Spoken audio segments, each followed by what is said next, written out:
Guys ಈಗ ಅಲ್ಕಟ್ಟಿ ವೀರಭದ್ರೇಶ್ವರ ಗುಡಿಗೆ ಬಂದೇವ್ರಿ. ನಡ್ರಿ ನಿಮ್ಗೆ ತೋರಿಸ್ತೀನಿ.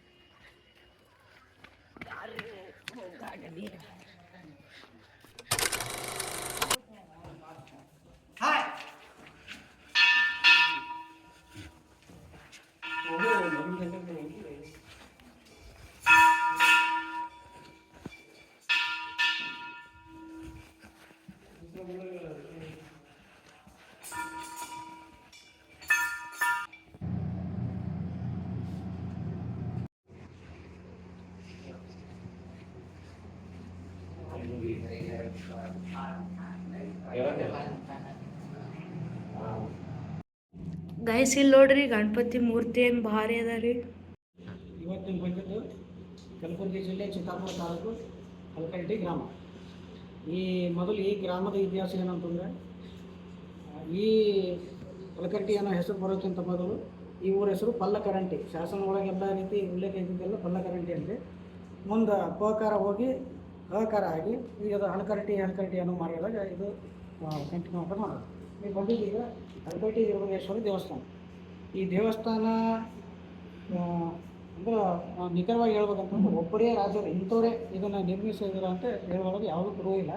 ಆದರೆ ದೇವಸ್ಥಾನ ಕಟ್ಟಿದ್ರು ಮತ್ತು ಕಟ್ಟಿದಂಥ ದೇವಸ್ಥಾನಕ್ಕೆ ಭೂಮಿ, ಬೆಳ್ಳಿ ನಾಣ್ಯ, ಹೊಲಗಳನ್ನೆಲ್ಲ ಉಂಬಳಿಯಾಗಿ ಕೊಟ್ಟಿದ್ರು ಅಂತ ಹೇಳುವಂಥ ಶಾಸನಗಳು ನಮಗೆಲ್ಲ ಸಿಗ್ತವೆ.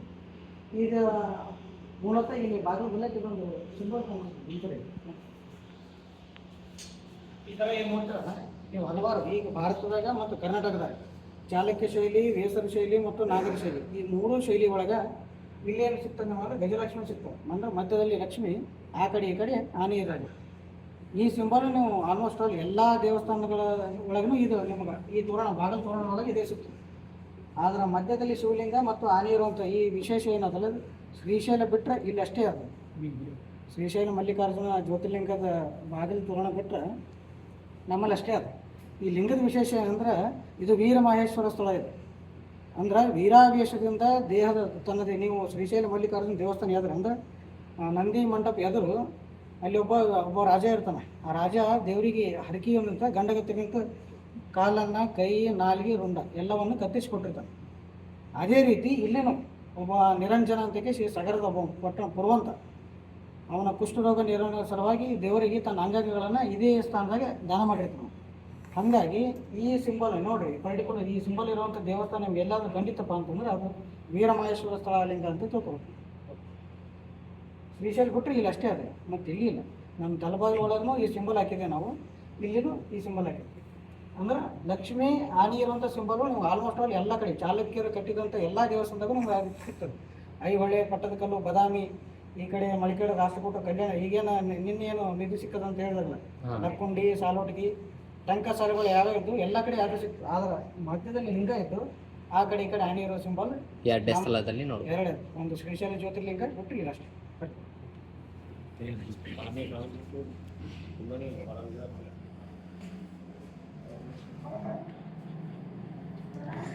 ಮೂಲತಃ ನೀವು ಇದನ್ನು ನೋಡೋದ್ರಲ್ಲ, ಇದು ವೀರಭದ್ರೇಶ್ವರದ ಮೂರ್ತಿ ಅಂತ ತಿಳ್ಕೊಳ್ಳಿ. ಹೌದಾ? ಕರ್ನಾಟಕದಾಗ ಆಲ್ಮೋಸ್ಟ್ ಆಲ್ ಎಲ್ಲ ಕಡೆ ವೀರಭದ್ರೇಶ್ವರ ಮೂರ್ತಿಗೆ ಹಿಂದಿನ ಆಯುಧಗಳು ಅಂದರೆ ಹಿಂದಿ ಕೈ ಒಳಗಿನ ಆಯುಧಗಳು ಬಿಲ್ಲು ಮತ್ತು ಬಾಣ ಇರ್ತವೆ. ಆಲ್ಮೋಸ್ಟ್ ನಮ್ಮ ಈ ಒಳಗಿರುವಂಥ ಹಲವಾರು ದೇವಸ್ಥಾನದಾಗೆಲ್ಲ ಅದೇ ರೀತಿ ಆಗಿದೆ. ಆದರೆ ನಮ್ಮ ವೀರಭದ್ರೇಶ್ವರ ವಿಶೇಷ ಅಂದರೆ ಕಾಲಭೈರವನ ಆಯುಧಗಳು ಇಲ್ಲಿ ಹೆಚ್ಚಿನ ಕಡೆ ನೋಡಿ. ಇಲ್ಲಿ ತ್ರಿಶೂಲ ಅದ, ಈ ಕೈಯಿಂದ ತೋರಿಸಿದ್ರು ತ್ರಿಶೂಲ, ಈ ಕೈಯಿಂದ ನಾಗರ ಜೊತೆ ಡಮರು, ಈ ಕೈ ಒಳಗೆ ಮುಂದಿನ ಕೈ ಒಳಗೆ ನಿಮಗೆ ಇದು ಕಾಣಿಸ್ತದೆ ಕಟಾರು, ಈ ಕೈ ಅನ್ನೋದು ಅಲ್ಲಿ ದಾನಿನ ಮ್ಯಾಗ ಉರಿದ್ದದು, ಆ ಕಡೆ ದಕ್ಷಿಣ ಬ್ರಹ್ಮ, ಈ ಕಡೆ ಪ್ರಸೂತಿ. ಈ ಥರ ವಿಶೇಷನೂ ನಿಮ್ಮ ಕರ್ನಾಟಕದಾಗ ಸಿಗೋದು ಭಾಳ ವಿರಳ. ಒಂದು ಸೇಡಂ ತಾಲೂಕು ಕೋಲ್ಕುಂದ ಗ್ರಾಮದಾಗ ವೀರಭದ್ರೇಶ್ವರ ಮೂರ್ತಿನೂ ಸೇಮ್ ಹಿಂಗೆ ಅದ. ಮತ್ತು ನಮ್ಮಲ್ಲೇ ಒಂದಿಷ್ಟವ. ಮತ್ತು ಚೋಳರ ಕಾಲದ್ದು ಅಂದ್ರೆ ತಮಿಳುನಾಡಿನೊಳಗೆ ನೀವು ತಮಿಳುನಾಡು ಪರಂಪರೆಯೆಲ್ಲ ಹೋದ್ರಂದ್ರೆ ಅಲ್ಲಿ ಷಣ್ಮುಖನಿಗೆ ಹೆಚ್ಚಿಗೆ ಪೂಜೆ ಮಾಡ್ತಾರೆ. ನೀವೆಲ್ಲ ತಿಳ್ಕೊಂಡಿರ್ಬೋದು, ಷಣ್ಮುಖನ ಪೂಜೆನೇ ಜಾಸ್ತಿ ಆಗುತ್ತೆ. ಉತ್ತರ ಭಾರತಕ್ಕೆ ಹೋದ್ರಪ್ಪ ಅಂದ್ರೆ ಕಾಲಭೈರವನ ಪೂಜೆ ಜಾಸ್ತಿ ಆಗುತ್ತೆ. ವೀರಭದ್ರೇಶ್ವರ ಆಚರಣೆ ನಿಮಗೆ ಅತಿ ಹೆಚ್ಚು ಸಿಗೋದು ಮಹಾರಾಷ್ಟ್ರದಾಗ ದಕ್ಷಿಣ ಭಾಗ ಮತ್ತು ಕರ್ನಾಟಕ, ಆಂಧ್ರ, ಕೆಲವೊಂದಿಷ್ಟು ತಮಿಳುನಾಡು, ಇಷ್ಟು ಪ್ರದೇಶ. ಇದು ಬಿಟ್ಟರೆ ಲೇಪಾಕ್ಷಿ ಒಳಗೆ ನೀವು ಅಂತ ವೀರಭದ್ರೇಶ್ವರ ನೋಡ್ತಿರಲ್ಲ ಅಪರೂಪ. ಉತ್ತರ ಭಾರತ ಮತ್ತು ದಕ್ಷಿಣ ಭಾರತ ಅಂದರೆ ಕೇರಳ, ತಮಿಳುನಾಡಿನ ಕೆಳಗಿನ ಭಾಗದಾಗ ಸ್ವಲ್ಪ ಆಚರಣೆ ಕಮ್ಮಿ. ನಮ್ಮ ಈ ಪರಂಪರೆದಾಗ ಯಾಕಂದರೆ ವೀರಶೈವ ಪರಂಪರೆ ಹುಟ್ಟಿದ್ದು ಇಲ್ಲೇ ಬೆಳೆದಿದ್ದು. ಹೀಗಾಗಿ ಇದು ಈ ಪರಂಪರೆ ಒಳಗೆ ಹೆಚ್ಚಿದೆ ಈ ವೀರಭದ್ರೇಶ್ವರ ಮೂರ್ತಿ. ವೀರಭದ್ರೇಶ್ವರಿ ಇಲ್ಲಿ ಯಾಕೆ ಮೇಲಾಗಿದೆ ಅಂತಂದ್ರೆ ಇಲ್ಲಿ ಮೇಂಡ್ರಾಸುರ ಅಂತ ಒಬ್ಬ ರಾಕ್ಷಸ ಇರ್ತಾನೆ. ಆ ರಾಕ್ಷಸನ ಸಂಹಾರ ಆಗಿ ಆ ದೈತ್ಯನ ಹಲ್ಲು ಮುರಿದು ಕಟ್ಟಿ ಸಲುವಾಗಿ ಈ ಊರು ಹಲಕರಟ್ಟಿ.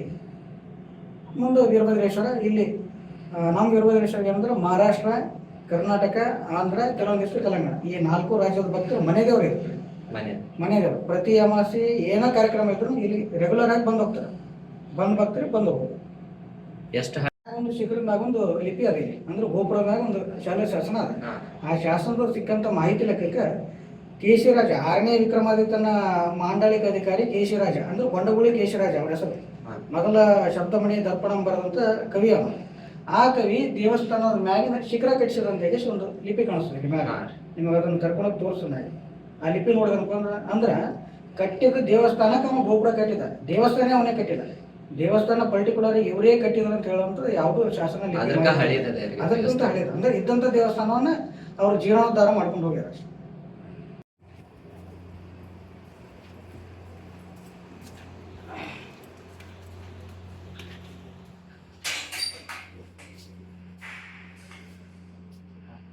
ಈ ಕಡೆ ನೋಡಿ, ಇದು ಭದ್ರಕಾಳಿ ದೇವಸ್ಥಾನ ಏನಾದಲ್ಲ ಇದು. ಇವೆಲ್ಲ ಕಡೆ ನೋಡುವಂಥ ಕಾಳಿಕಾ ದೇವಿ ದೇವಸ್ಥಾನ ಅಂತಂದ್ರೆ ಈಗ ವಿಶ್ವಕರ್ಮರ ಕುಲ ದೇವತೆ ಪದ್ಮಾಸ್ತನ ಸ್ಥಿತಿಯಾಗಿ ಕೈ ಒಳಗೆ ಕಟಾರಿ ಇರ್ತಿದ್ದು ಮೂರ್ತಿ ನಿಮ್ಗೆ ಆಲ್ಮೋಸ್ಟ್ ಆಲ್ ಎಲ್ಲ ಕಡೆ ಸಿಗ್ತದೆ.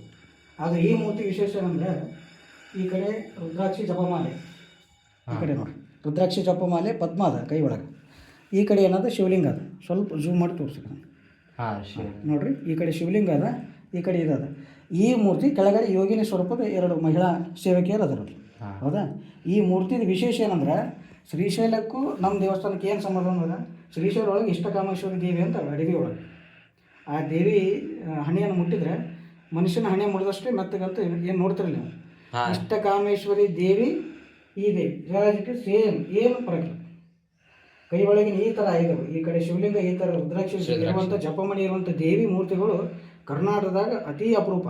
ಅದರ ಪದ್ಮಾಸನ ಮೂರ್ತಿ ಸಿಗ್ತಾವೆ ನಿಮ್ಗೆ ಅಂದರೆ ಕುಳಿತ ಭಂಗಿಯಲ್ಲಿರುವಂಥ ದೇವಸ್ಥಾನ. ನಿಂತ ಭಂಗಿ ಒಳಗಿರೋದು ಇದು ಏಕೈಕ ದೇವಸ್ಥಾನ, ಇದೊಂದೇ ಮೂರ್ತಿ. ಅಂದರೆ ಪೂರ ಕರ್ನಾಟಕದಾಗ ಇದು ಒಂದೇ ಮೂರ್ತಿ. ಪೂರ ಕರ್ನಾಟಕದಾಗ ಇದೊಂದು ಮೂರ್ತಿ. ಇಷ್ಟಕಾಮೇಶ್ವರಿ ದೇವಿ ಶ್ರೀಶೈಲದಾಗ ಇರುವಂಥ ಇಷ್ಟಕಾಮೇಶ್ವರಿ ದೇವಿ ಆಯುಧಗಳು ಏನವ ಅದೇ ರೀತಿ ಆಯುಧಗಳನ್ನು ಇಲ್ಲಿ ಅವ. ಆದ್ರೆ ಆ ಮೂರ್ತಿ ಪದ್ಮಾಸನದು ಇದು ನಿಂತ ಭಂಗಿಯದಾಗಿದ್ದು. ಆ ಕಡೆ ಏನು ಮೂರ್ತಿ ತೋರಿಸಿದಲ್ಲಿ ನಿಮ್ಗೆ ಅದನ್ನು ಶ್ರೀಶೈಲ ಲಿಂಗಕ್ಕೆ ಬಿಟ್ಟರೆ ಮತ್ತು ನಮ್ಮಲ್ಲಕ್ಕೆ ಅಷ್ಟೇ ಅದು. ಆಲ್ಮೋಸ್ಟ್ ಅಲ್ಲಿ ಎಲ್ಲ ದೇವಸ್ಥಾನ ತೋರಣಗಳು ವಿಶೇಷ ಇರ್ತದೆ. ಇದು ಶ್ರೀಶೈಲಕ್ಕೆ ಏನು ಸಂಬಂಧ ಅನ್ನೋದಕ್ಕೆ ಕೆಳಗಿನ ಪಾಣಿಪೇಟೆ ಹೇಳ್ತಾರೆ.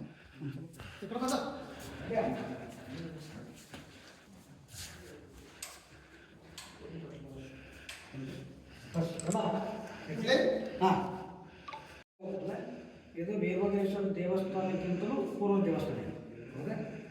ಈ ದೇವಸ್ಥಾನ ವಿಶೇಷ ಏನಂದ್ರೆ ಇದು ಚಾಲುಕ್ಯರ ಶಿಲಾಶಾಸನ ಹೊರತು ಅಂತ ಹೇಳಕ್ಕೆ ನಿಮ್ಗೆ ಏನು ಸಿಗ್ತದೆ ಸಿಂಬಲ್ ಅಂತಂದ್ರೆ ಚಾಲುಕ್ಯರ ಮೊದಲು ಈ ಥರ ಕಾಲಮ್ ಸ್ಟ್ರಕ್ಚರ್ ಈಗೆಲ್ಲ ನಾವೆಲ್ಲ ಈ ಬೇಸಿಕ್ ಮನೆ ನಾವೆಲ್ಲ ಕಟ್ಟೋದು ಹಾಗೆ ಲೋಡ್ ಬೇರಿಂಗ್ ಬಿಲ್ಡಿಂಗ್ಗಳಂತ ಈಗ ಅಪ್ರೂಪ. ಬರೀ ಕಾಲಮ್ ಕಟ್ಟಿ ಹೆಂಗೆ ಬಾಡಿ ಮಾಡ್ಕೊತಲ್ಲ ಹಾಗೆ ಇಲ್ಲೆಲ್ಲ ಕಡೆ ಕಂಬಗಳು ಮೊದಲು 4 ಕಡೆ 4 ಕಂಬ ಇಟ್ಟು ಸ್ಟ್ರಕ್ಚರ್ ರೆಡಿ ಮಾಡೋದು. ಆಮೇಲೆ ಅವ್ರಿಗೆ ಎಲ್ಲಿ ಬೇಕೋ ಅಲ್ಲಿ ವಾಲ್ ಎತ್ಕೊಡೋದು. ಇದೆಲ್ಲ ಶೈಲಿ ನೋಡಿದ್ರೆ ನಮಗೆ ಕಲ್ಯಾಣಿ ಚಾಲುಕ್ಯರು ಇಲ್ಲ ಬಾದಾಮಿ ಚಾಲುಕ್ಯರು ಅಥವಾ ರಾಷ್ಟ್ರಕೂಟರು ಅಥವಾ ಕಂಚಿನಪಲ್ಲರು ಈ 4 ಒಳಗೆ ಅದು ಎಕ್ಸಾಕ್ಟಾಗಿ ಕಲ್ಯಾಣಿ ಚಾಲುಕ್ಯರು ಅಂತ ಹೇಳೋಕೆ ಏನಂದ್ರೆ ಅಲ್ಲಿ ಮೂಲವರೆಗೂ ಒಂದು ಲಿಪಿ ಅದ ಅಲ್ಲಿ. ಮತ್ತು ಇದು ತ್ರಿಕೂಟ ದೇವಸ್ಥಾನ ಇದೆ. ಏಕಕೂಟ ಅಂದರೆ 3 ಕರ್ಕೂಡಿ ಹೊಂದಿರುವಂಥ ದೇವಸ್ಥಾನ ಇದೆ. ಇದೊಂದು ಶಿವಲಿಂಗ,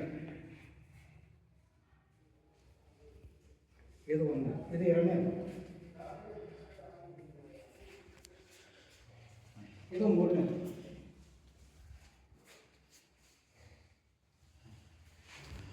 ಈ ತ್ರಿಕೂಟ ದೇವಸ್ಥಾನ ನೀವು ಈ ಭಾಗದಿಂದ ನೀವು ಬಾದಾಮಿ ಕಡೆ ಕಟಕದಲ್ಲಿ ಹೋಗ್ತೀರಪ್ಪ ಅಂತಂದರೆ ತ್ರಿಕೂಟ ದೇವಸ್ಥಾನಗಳು ಸಿಗ್ತವೆ ನಿಮಗೆ. ಈ ದೇವಸ್ಥಾನದ ವಿಶೇಷ ಏನಂತಂದರೆ ಎಲ್ಲ ಕಡೆ ತ್ರಿಕೂಟ ದೇವಸ್ಥಾನ ಆದ್ಮೇಲೆ ಇದು ಏನು ಮಂಟಪ ಖಾಲಿ ಇರ್ತದೆ. ಇಲ್ಲಿ ಯಾವುದೇ ರೀತಿ ದೇವಸ್ಥಾನ ವಿಗ್ರಹ ಇಲ್ಲದೆ ಏನೂ ಇರೋದು. ನೀವು ಆಲ್ಮೋಸ್ಟ್ ತ್ರಿಕೂಟ ದೇವಸ್ಥಾನ ಎಲ್ಲೇ ಹೋಗ್ರಿ ಮತ್ತೊಂದು ಜಾಗ ಏನಿರುತ್ತೆ ಖಾಲಿ ಇರುತ್ತೆ. ಎಲ್ಲ ಕಡೆ ಯಾವುದೇ ರೀತಿ ಮೂರ್ತಿ ಗೀರ್ತಿ ಸ್ಥಾಪನೆ ಆಗಲ್ಲ. ಇಲ್ಲಿ ದೊಡ್ಡ ಶಿವಲಿಂಗ ಸ್ಥಾಪನೆ ಮಾಡಿದ್ರೆ ಈ ಮಂದಿರದ ವಿಶೇಷ. ತ್ರಿಕೂಟ ದೇವಸ್ಥಾನದಾಗ ಮಧ್ಯದಾಗ ಯಾವುದೇ ರೀತಿ ಸ್ಥಾಪನೆ ಅದೇನು ಮಾಡಲ್ಲ. ಅದು ಪ್ರಾರ್ಥನಾ ಮಂಟಪಗಳೇ ಎಲ್ಲ ಸಂಕಲ್ಪ ಮಂಟಪಗಳೇ ಅಷ್ಟೇ ಬಿಟ್ಟಿರ್ತಾರೆ. ಆದರೆ ಇಲ್ಲಿ ಶಿವಲಿಂಗ ಸ್ಥಾಪನೆ ಮಾಡಿದ್ರೆ ಅದು ವಿಶೇಷ. ಇನ್ನೊಂದು ಲಿಂಗ ಇದೆ. ಈ ಸಿಂಬಲ್ ನೋಡಿರಿ ನೀವು. ಈ ಸಿಂಬಲ್ ನೋಡಿದ್ರಪ್ಪ ಅಂದ್ರೆ ಇದು ಕಲ್ಯಾಣಿ ಚಾಲುಕ್ಯರದು ಅಂತ ಗೊತ್ತಾಗ್ತದೆ. ಕಂಚಿನ ಪಲ್ಲವರು ನೆನಪಿರಲಿ. ಕಂಚಿ ಒಳಗೆ ಪಲ್ಲವರು ಆಳ್ವಿಕೆ ಮಾಡ್ತಿದ್ರು. ತಮಿಳುನಾಡಿಗಿರುವಂಥ ಅತಿ ಹೆಚ್ಚು ದೇವಸ್ಥಾನಗಳನ್ನು ಕಟ್ಟಿದ ಕಂಚಿನ ಪರಂಪರೆ. ಮತ್ತು ಭಾರತದಾಗ ದೇವಾಲಯ ಪರಂಪರೆ ಅತಿ ಹೆಚ್ಚು ಇರೋದು ತಮಿಳುನಾಡು ಒಳಗೆ. ಆ ತಮಿಳುನಾಡು ರಾಜರು ಯಾರಂದ್ರೆ ಅಪ್ಪಟ ಶೈವರು. ಶೈವರು ಅಂದರೆ ಶಿವನ ಆರಾಧಕ ಶೈವರು. ಚಾಲುಕ್ಯರಿಗೂ ಮತ್ತು ಚೋಳರಿಗೂ ಜಗದಾಂತರ ಯಾವಾಗಲೂ 200 ವರ್ಷದ ಸುದೀರ್ಘ ಹೋರಾಟ. ಯಾಕಂದ್ರೆ ಸಾಂಪ್ರದಾಯಿಕ ಹೋರಾಟ. ಇವರು ವೈಷ್ಣವರು ಶೈವರು. ಕಂಚಿ ಒಳಗಿರುವಂಥ ಎಲ್ಲ ದೇವಸ್ಥಾನಗ ಮತ್ತು ಮುಂದೆ ಬರುವಂಥ ಶೈವ ರಾಜರು ಯಾರ್ಯಾರಿದ್ದಾರೆ ಅವರೆಲ್ಲ ಸ್ಥಾಪನೆ ಮಾಡಿದ ಲಿಂಗದ ಮೇಲೆಲ್ಲ ಇದೇ ರೀತಿ ಮಾಡ್ತಾರೆ. ಈ ಮಾರ್ಕ್ ನೋಡ್ರಿ, ಇದು ಬ್ರಹ್ಮಸೂತ್ರ ಅಂತ ಕರಿತಾರೆ. ಬ್ರಹ್ಮಸೂತ್ರ ಇಲ್ಲಿ ಸಿಂಬಲ್ ನೋಡ್ರಿ ಈ ಥರ. ಈ ಸಿಂಬಲ್ ಕಾಣ್ತಪ್ಪ ಅಂತಂದ್ರೆ ಇದು ಚಾಲುಕ್ಯರ ಕಾಲದ ಅಥವಾ ಅದಕ್ಕಿಂತ ಹಿಂದಿನ ಕಾಲದಾಗ ಇದ್ರ ರೀತಿ ಆಗಿರುತ್ತೆ. ವಿಜಯನಗರ ಕಾಲಕ್ಕೆ ಎಲ್ಲೇ ಲಿಂಗ ಪ್ರತಿಷ್ಠಾಪನೆ ಆಯಿತು, ಆ ಲಿಂಗದ ಮೇಲೆ ಮಾಡ್ಕೊಳ್ಳಿಲ್ಲ. ಇದು ಅಪರೂಪ. ಮತ್ತು ಈ ಮಂಟಪದಾಗ ಈ ಥರ ಕಟ್ಟಿದ್ದು ವಿಶೇಷ. ವೀರಮಹೇಶ್ವರ ಸ್ಥಳ ಅಂತ ಆ ರೀತಿದ್ದು ಸಿಂಬಲ್ ಅದು. ಆ ಸಿಂಬಲ್ ಯಾಕೈತೆ ಇಲ್ಲಿ ನಿಮ್ಗೆ ಆಗಲೇ ಹೇಳಿದೆ ನಿಮಗೆ. ಪುರೋಹಿತ ತನ್ನ ಶಿರಚ್ಛೇದನ ಮಾಡ್ಕೊಂಡು ಇಲ್ಲೇ ಬಿಟ್ಟಿದಂತೆ. ಆ ಪುರೋಹಿತನು ಸಾಂಪ್ರದಾಯಿಕವಾಗಿ ಅವನ ಕಳೆವರವನ್ನು ಇಟ್ಟು ಲಿಂಗ ಸ್ಥಾಪನೆ ಮಾಡಿದ್ದು ಈ ಕೆಳಗಿರುವಂಥ ಲಿಂಗ. ನಿಜಾಮ್ ಸರ್ಕಾರ ಒಳಗೆ ಆಗಿದ್ದು ಏನಿಲ್ಲ ಅಂದ್ರೆ ಒಂದು 200ರಿಂದ 250 ವರ್ಷ ವ್ಯತ್ಯಾಸ ಇತ್ತು. ನಿಜಾಮ್ ಸರ್ಕಾರ ಒಳಗೆ ವೀರಮಹೇಶ್ವರ ಸ್ಥಳ ಅಂತ ಹೇಳಿದ್ದಾನೆ ಒಬ್ಬ ಪುರೋಹಿತ. ಆ ಪುರೋಹಿತ ತನ್ನ ಶಿರಚ್ಛೇದನ ಮಾಡಿಕೊಂಡು ಪವಾಡ ಮಾಡಿದಂತ ಅಂದರೆ ತನ್ನ ಶಿರವನ್ನು ಛೇದನ ಮಾಡಿ ಅಂದರೆ ಕತ್ತರಿಸ್ಕೊಂಡು ಪುರೋಹಿತಾಡಿ ಮತ್ತು ವಾಪಸ್ ರುಂಡ ತನ್ನ ಬೆಲೆ ಕೂಡಿಸಿದ್ರೆ ಅದು ಕುಡ್ಕೊತಿತ್ತು. ತನ್ನ ತಾನೇ ಕುಡ್ಕೊತಿತ್ತು. ಆ ರೀತಿ ಒಬ್ಬ ಪುರೋಹಿತಂದು ವಿಶೇಷ ನಡೆದಿದ್ದು. ಈ ಸುದ್ದಿ ನಿಜಾಮ್ ಸರ್ಕಾರ ಗೊತ್ತಾದ ಮೇಲೆ ಆ ನಿಜಾಮ್ ಬಂದು ಸ್ವತಃ ಇನ್ನೊಮ್ಮೆ ಪರೀಕ್ಷೆ ಮಾಡೋಂತಂದ್ರೆ ಅದು ಇನ್ನೊಂದು ಸಲ ಪರೀಕ್ಷೆ ಮಾಡೋಂತಂದಾಗ ಮಡಿ ಇರಲಾರ್ದೆ ಅವನ ಸೇವಕ ಅವನು ಸ್ಪರ್ಶ ಮಾಡಿ ಸಲುವಾಗಿ ಆ ಪುರೋಹಿತ ತನ್ನ ದೇಹನ ಇಲ್ಲೇ ತ್ಯಾಗ ಮಾಡಿದೆ. ಅದರ ಸಿಂಬಲ್ ಇದು. ಈ ಕಥೆ ಹೇಳಿಸಲಾಗಿ ಹಂಗಂದ್ರೆ ದೇವರ ಮುಖ ಒಂದು ಇಟ್ಟಿಗೆ ಅದು ಕಾಣಿಸ್ತು ನನಗೆ ಸಿಂಬಲ್ ಕಾಣಿಸ್ತು. ಆ ಕತೆಗೆ ಒಂದು ಪೂರಕವಾಗಿ ಒಂದು ಏನಾದರೂ ಸ್ಮಾರಕ ಇರಲಿ ಅಂತ ಹೇಳ್ಬಿಟ್ಟು ಒಂದಿಷ್ಟು ಮುಖ ಚಿಹ್ನೆ ಅಷ್ಟೇ ಇಟ್ಟರೆ ಈ ಚಿಹ್ನೆ ಮೇಲೆ ಒಂದು ಕಳಸ ಇಟ್ಟು ಪೂಜೆ ಮಾಡ್ತಾರೆ ಅವನಿಗೆ. ಈ ದೇವಸ್ಥಾನ ಮೂಲತಃ 9 ಕಳಸ ದೇವಸ್ಥಾನಗಳಿವೆ. 9 ಕಳಸ ದೇವಸ್ಥಾನಗಳು. ಈ 4 ಕಂಬದ ಮೇಲೆ ಈ ದೀಪಸ್ತಂಭ ಏನು ಕಾಣಿಸ್ತಲ್ಲ ನಿಮಗೆ, ಇದು ಈ ಬೋರ್ಡಿಂದ ಇದ್ದದ್ದು ಅಲ್ಲಿ 4 ಏನು ಮಾಡೋ ಕಾಣಿಸ್ತಲ್ಲ ನಿಮಗೆ. ಆ 4ರ ಮ್ಯಾಲೆ ಅಲ್ಲಿ ಮೂಲೆಗಳು ಕಾಣಿಸ್ತದೆ. ಕಾರಣ ಝೂಮ್ ಮಾಡ್ಬೋದು.